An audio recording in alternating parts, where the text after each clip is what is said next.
Hello, this is Agil from Academia Please. So today, 31st October 2022, we are going to discuss a total of four topics, and all the topics are taken from the Hindu newspaper. So the interested aspirants can download the PDF from this Telegram link. So shall we move on to the topics?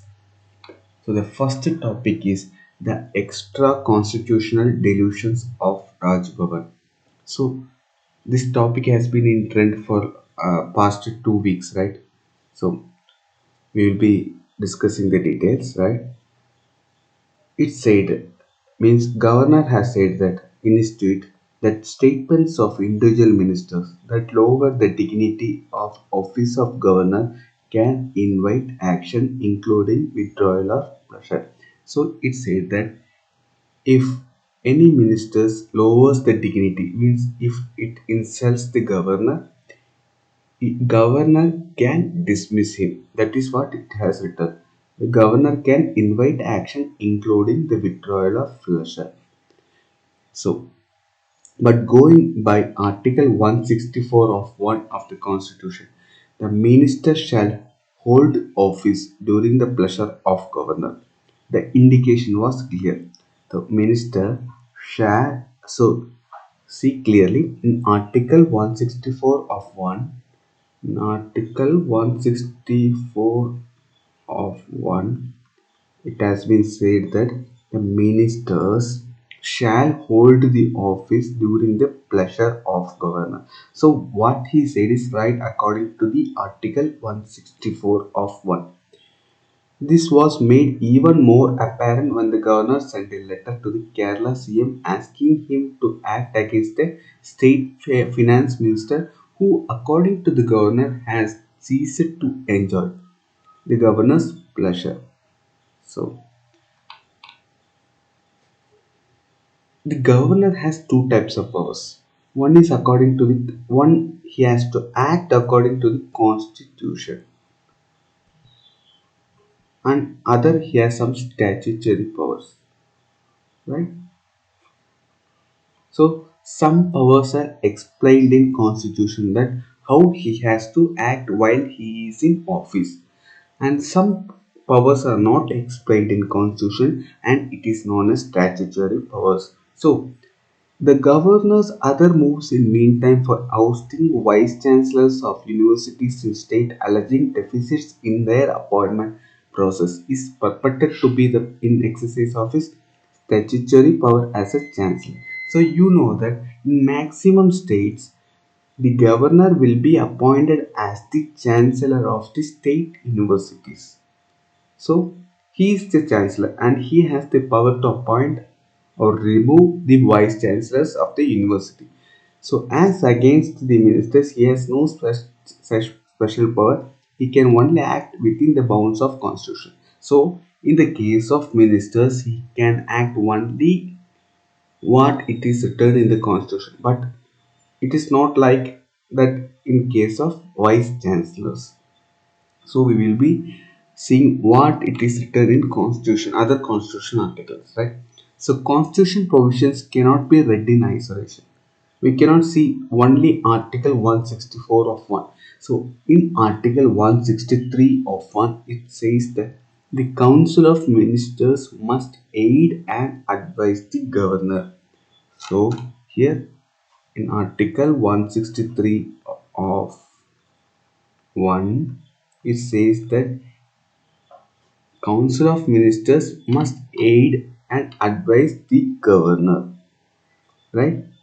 However, according to Article 163 of 2, the governor can act in his discretion, note this word, in certain matters as permitted in the Constitution. So, according to Article 163 of 2, the governor can act in his discretion, in his own decision, in certain matters, not in all matters, in certain matters as permitted by the Constitution.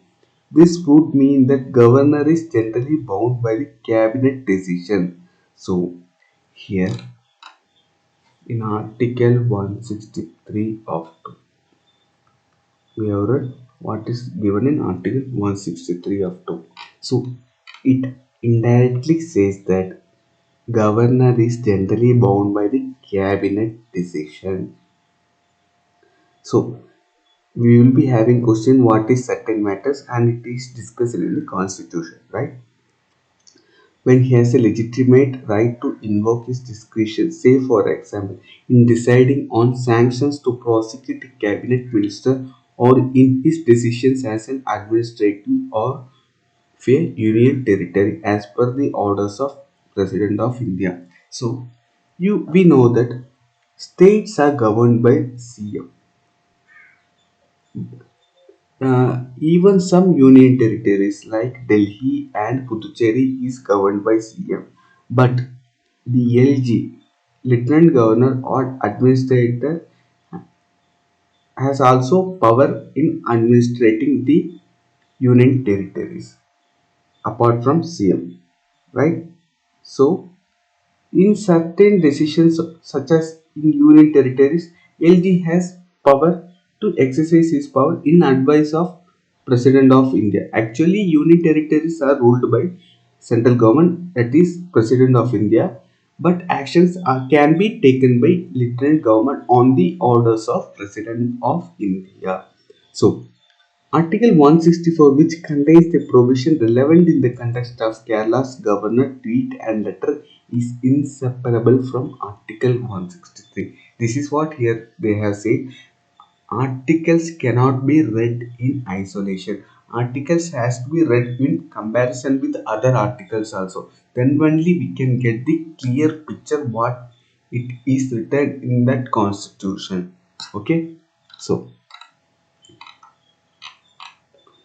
the jurist H.H. Sirvai gave an explanation about the spirit of Article 163, which is in a way is prologue to the Article 164 dealing with the pleasure. He said, if the governor has discretion in all matters in Article 163(1), it would be unnecessary to confer on governors an express to power to act in his discretion in few specified matters. So we have seen already in Article 163 of 2, it has said that governors can act in certain circumstances, right? So it is said that in Article 163, governors can act in discretion.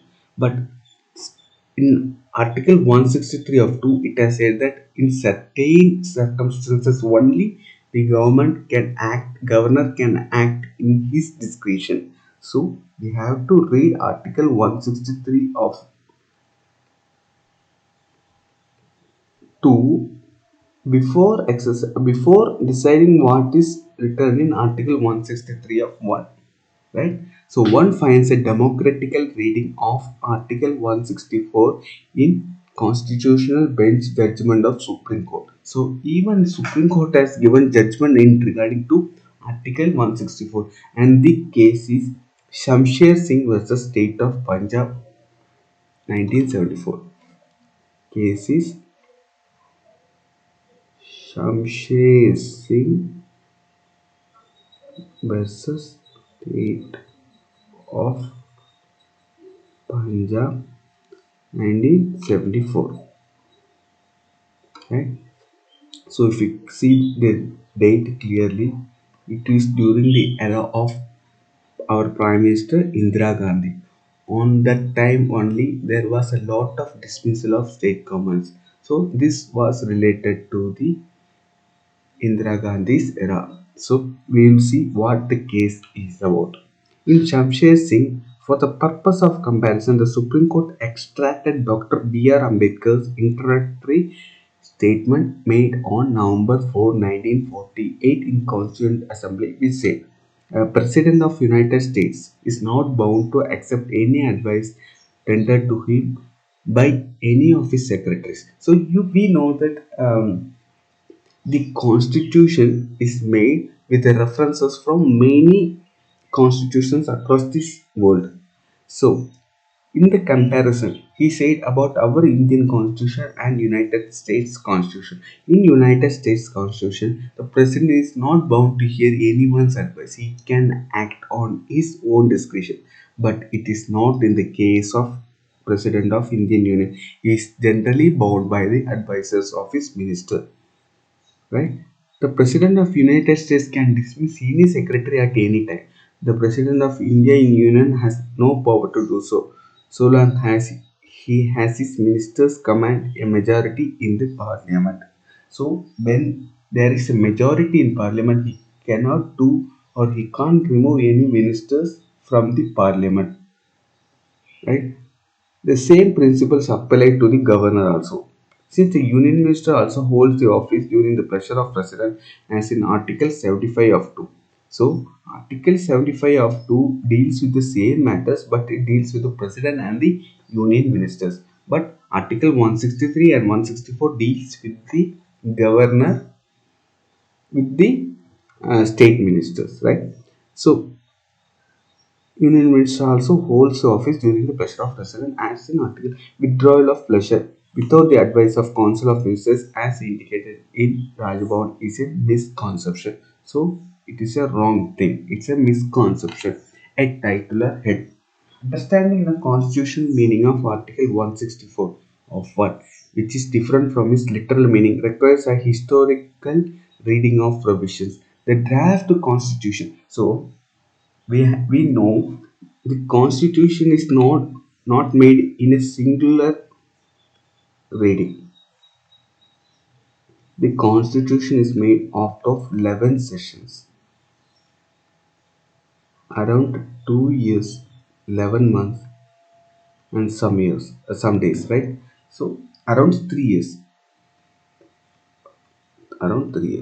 So 11 sessions, there has been many discussions and there has been many draft which was made in these 3 year sessions. So, during the draft making, the draft constitution prepared by the constitutional advisor in October 1947 contained Article 126.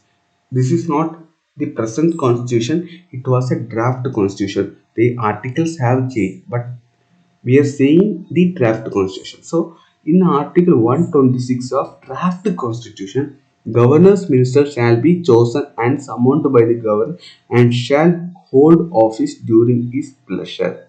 So, in the draft constitution, it was said that governor's minister shall be chosen and summoned by the governor and shall hold office during his pleasure. It has said plainly that minister's office is in the pleasure of governor. He can remove or appoint anyone according to his pleasure. Right? This article, which was made part of draft and erstwhile Article 144, and the next draft 144 was discussed on the length of the Constituent Assembly. The general discretion with the governor was taken away. So here on the next draft session, the general discretion with the governor was taken away and the cabinet was given the authority of rule. So in the second draft policy, the discretion means general discretion, not all discretion. General discretion was removed and it was supplemented by the word known as cabinet decision.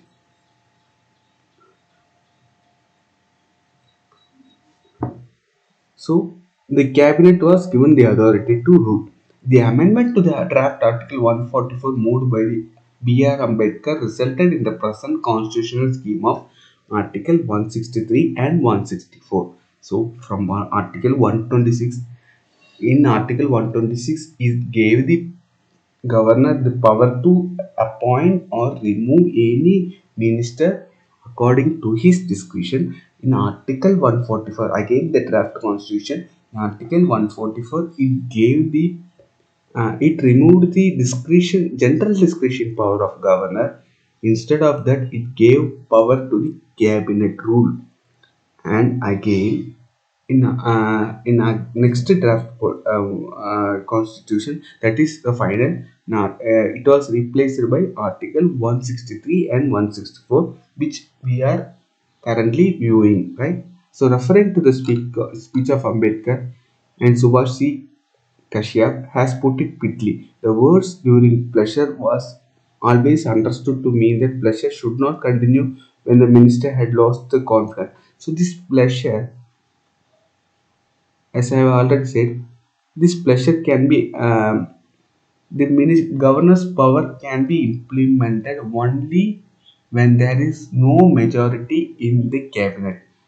If there is majority, the governor's pleasure is only on the aid and advice of CM. Otherwise, governor doesn't have any discretion to remove other cabinet ministers.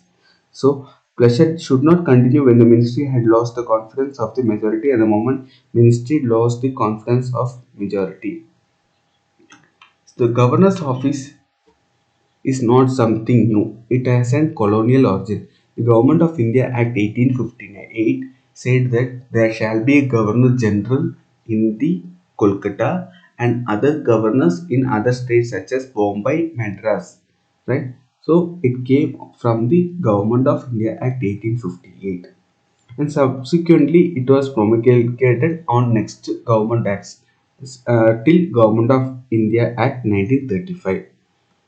So during the deliberations, H.V. Kamath, one of the constitutional drafters, said that there was any guarantee against the abuse of power by governor. The immediate reaction by P.S. Deshmukh was so. During that time, there was a discussion that will the governor use his powers to abuse the other ministers or council of ministers or CM. So during that time, the P.S. Deshmukh said that the guarantee is governor's wisdom and the wisdom of authority that will appoint the governor. If you see, most of the governors will be an executives such as previous IAS officers or previous IPS officers or previous chief ministers. Every governors will be having an adequate experience in administrative fields. So this was the response. The guarantee is the governor's wisdom and wisdom of authority that will appoint the governor. So the final statement is the omnipotence of this president and the governor at the state level is the omnipotence means they unlimited power with obvious intent and even when expressed the conferment of power of functions is written in the articles. Such business has to be disposed of decisively by ministry answerable to the legislature through the viciously to the people and thus vindicating your democracy instead of surrendering it to the single summit.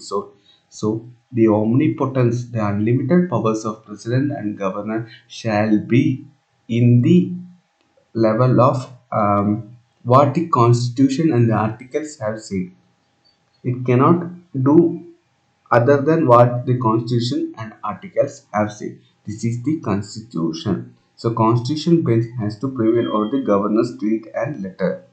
So we are moving on to the next topic. So a check over US much anticipated NSS.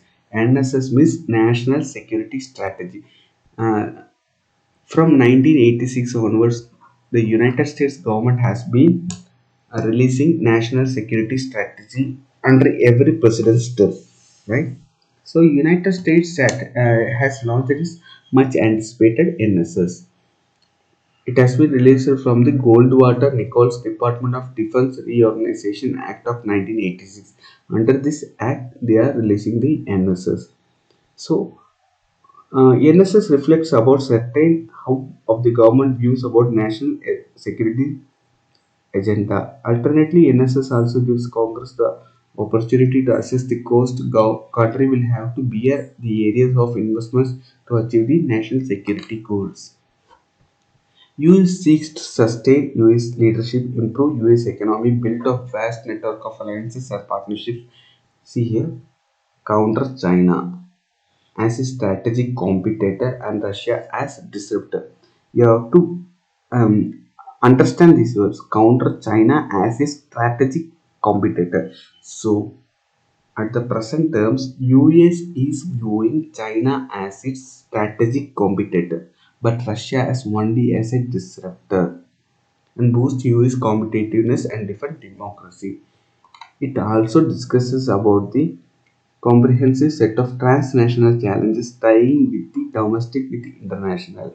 So it compares the domestic with the international and it will assess its challenges. These include climate change, food security, pandemics, terrorism, energy shortages, and inflation.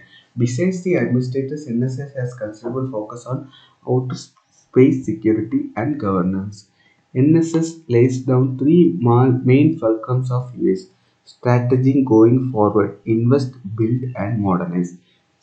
You may be wondering why we are reading this article, because here, even though they have said that China as a strategic competitor and Russia as a disruptor, it has said one thing about India. It has said that India is our ally in the current NSS, right? So this becomes a main topic in international relations in UPSC mains. So we are discussing it in detail. It seeks to invest tools of American power and influence by strengthening the economy at home, improving critical infrastructure, and investing in technologies. Biden administration has imposed a slew of sanctions, including US sale of. So, US United States has imposed sanctions on the companies working for China in the field of semiconductor. I also not only for company, it also said for people working for Chinese companies, right? So these capability enhancements underscore the recognition of US of an unprecedented scale and scope of strategic competitor with one China. It names China as only competitor. So China is US is viewing China as the only competitor with the capability and intent to shape the international order in a fundamental way. Outcompeting China, restraining Russia.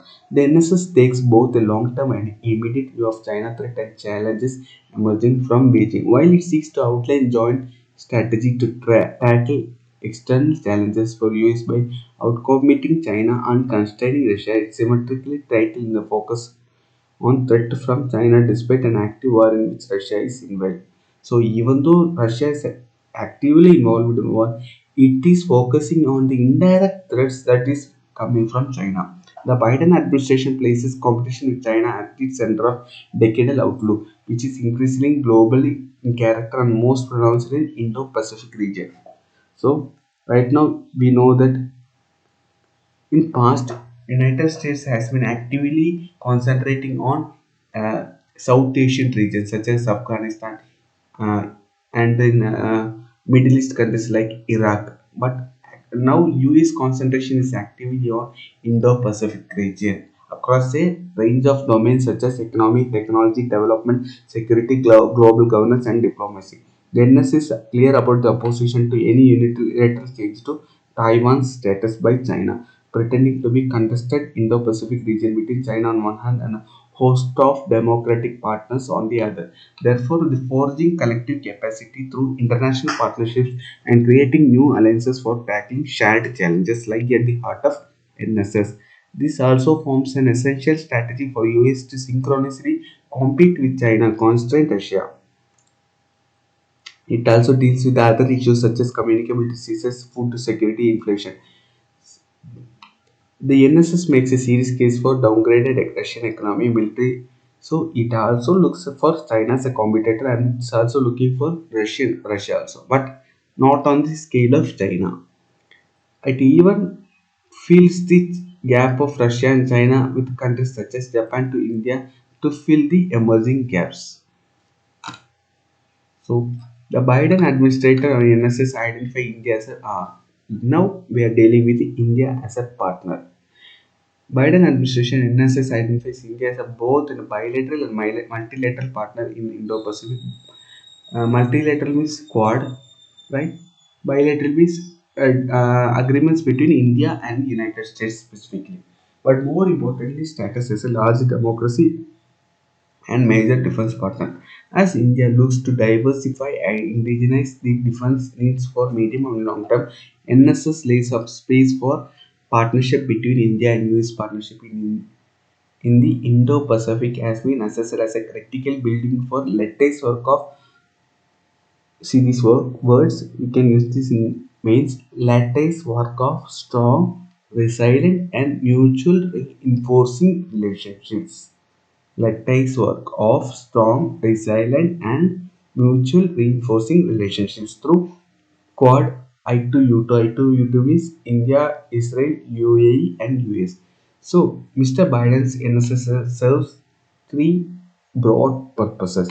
It completes the strategic vision embarked by the interim and national security strategic guidance released in March 2021. So, it completes the strategic vision. What is the vision of national security strategic guidance? First purpose. Second purpose is it seeks to provide further clarity and direction of various policies verticals by the Biden administration, and finally it marks an end to the most important political expectations about presidential doctrines in US. That is second. The NSS comes after the midterm elections. So here the elections is coming in United States means midterm elections in the same party itself. Whether the president has the same approval ratings or whether other president has to come from the same party. So here midterm elections is coming. So in order to give his policy a clear vision, this NSS is used as a tool. And the final one is a critical part of NSS is to inform the US Department of Defense strategy in two areas of contest: nuclear posture and missile defense. As such, NSS release delayed by Russia-Ukraine war appears to be timely assessment on the backdrop of Russia-Ukraine war with most potent possibilities of nuclear weapons in Cuban Missile Crisis. So we know that recently we have been hearing about Russia-Ukraine war and Russia is blackmailing to use nuclear weapons. So they are viewing their nuclear weapons policies also. The Biden administration also released the National Defense Strategy, the Nuclear Posture Review, and the Missile Defense Review last week, further reinforcing the central message of NSS, thereby aligning the nation's ends, means and rounding the arc of national security assessment. So we are moving on to the fourth topic: United Against Terror. So um, our foreign ministry is conducting sessions on Counter-Terrorism Committee (CTC). It is conducted in both Mumbai as well as Delhi. And also, yesterday we have seen the topic that they have made a declaration known as Delhi Declaration. And this Delhi Declaration mainly focuses on unarmed UAVs, then technologies, online technologies, and last one is financing methods such as cryptocurrencies. So these are the hot topics in the Delhi Declaration, right? So India's decision to host the United Nations CTC is an important marker of the government's ongoing effort to highlight terrorism. UN officials and ministers have also attended this meeting.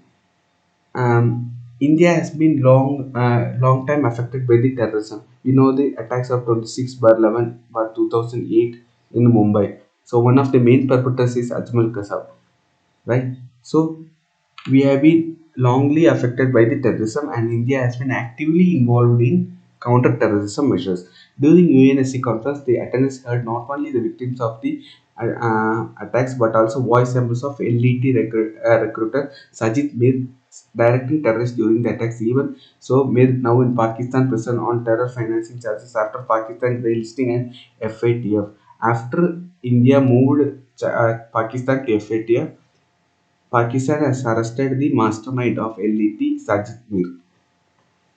The US, which has been cooperation, US has been cooperating with India in many ways, but some main conspirators such as David Headley and Tawahur Rana, who are at present in United States prisons, United States is refusing to let them release to Indian prisons.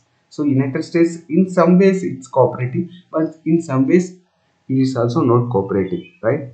Similarly, China is holding a sanction list on UNSC 1267 on sanctioning important LET leaders.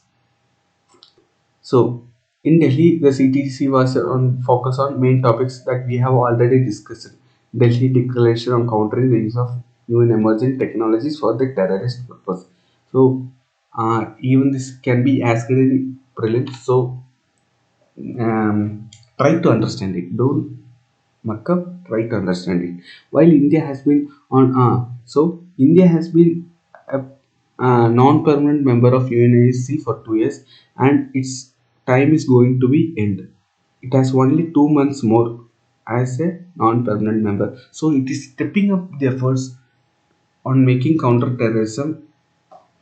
So even it is conducting a seminar known as No Money for Terror Conference from November 18 to 19 next month, and UNSC special briefing on challenges to the global United Nations counter-terrorism efforts. So our foreign minister is doing many efforts in bringing or in the counter-terrorism measures. He even explained that terrorism as the gravest threats to the humanity. So this is for all for oh yeah, we have one more topic today. India now enables low cost production, high output prime minister. So we know that yesterday in Gujarat, Vadodara, our Prime Minister has laid the foundation stone of C-295 transport aircraft manufacturing facility. So India has maintained its growing momentum despite the pandemic, war, and supply chain disruptions, and the country is presenting opportunities for low-cost manufacturing and high output. Prime Minister Modi said that on Sunday, laying the foundation stone of C-295 transport aircraft manufacturing facility set up by TASL and Airbus. So it is done by TASL, Tata Advanced System Limited, and Airbus. So the defense and the aerospace sectors will be two important pillars for making India Atmanirbhar. We have a goal for exceeding 25 billion in defense manufacturing by 2025. So we will be having a goal of defense manufacturing of 25 billion by 2025, and we will be exporting the weapons of 5 billion, right? So the deal of TASL and Airbus is about 21,935, and this includes technology transfer from Airbus. So with Airbus and space for procurement of 56 C-295 MW aircraft. This is first project in which military aircraft will be manufactured in India by a private sector under technology transfer. So make in India, make for globe. This is the mantra said by our Prime Minister. And he also said that our policies are stable, predictable, and futuristic. With the setup of final assembly line in Vadodara, Tata Group will now be able to make aluminium ingots at one end of the value stream and turn into Airbus. So, body of the aeroplanes are made up of aluminium ingots, right? Of 56 aircrafts, 16 will be given from the Airbus in the flyaway conditions, and rest we will be making it in India. So C-295 will replace Avro Transport Aircraft of IAF. This Avro Transport Aircraft headquarters is in UK. The aircraft, which has achieved more than 5 lakh flight hours in 34 countries, is used for tactical transport of 71 passengers or 50 paratroopers and for logistical operations. So you can see the image of C-295 aircraft. This is used for transporting uh, soldiers. If it is soldiers, we can transport 70 soldiers or 50 paratroopers, or even we can transport materials, logistics. And this flight has some certain capabilities. It can land on unprepared land strips, means it can land on any emergency situations, right? And this is the first step towards aircraft manufacturing in India. And these are the important points regarding the C-295 aircraft. So this is all for today. If you have any doubt, please subscribe. And one more important thing, uh, practice questions will be uploaded daily. Please try to answer those questions, right? Thank you.